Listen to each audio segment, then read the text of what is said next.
Madalas sa Pilipinas galing sa magkaibang tambalan ang Pangulo at Pangalawang Pangulo. Kung ibabase sa April 12 to 17 ABS-CBN survey na ginawa ng Pulse Asia, tila ganito rin ang pwedeng mangyari sa halalan 2016.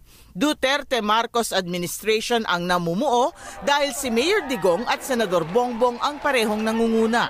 Kung susuriin ang ABS-CBN survey, 3 ang nangungunang tambalan: Duterte-Cayetano, Rojas-Robredo at Duterte-Marcos. Pero may boto si Marcos mula sa lahat ng kampo, kaya lamang siya sa hanay ng vice presidentiables. Ayon sa political analyst na si Richard Heydarian ng De La Salle University, may parehong katangian sina Duterte at Marcos na bumibenta sa ilang botanteng dismayado sa administrasyon. Yung mensahe nila kasi pareho At yung mensahe nila ay, ang kailangan natin ngayon ay strong-willed leaders, kailangan natin ng single-minded people, kailangan natin ng effective leadership. Sumikat si Duterte sa madisiplinang pamamalakad sa Davao City.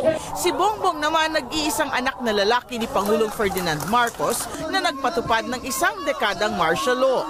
Pero posible anyang magdalawang isip ang ibang botante kapag nakita nilang kapwa may imahe ng kamay na bakal ang magiging Pangulo at Pangalawang Pangulo. Ito anya ang pwedeng samantalahin ng ibang vice presidentiables. Leni Robredo! Halimbawa si Congresswoman Leni Robredo na ibang-iba ang imahe kay Marcos at maging kay Cayetano. Leni Robredo is in a very good position to actually overpass Marcos precisely because she can present herself bilang isang balanse sa Duterte presidency. Sa kabila naman ng pangunguna ni Duterte at Marcos sa mga survey, hindi pa rin daw masasabing tapos na ang laban sa halalan 2016. Linda Humilla, ABS-CBN News.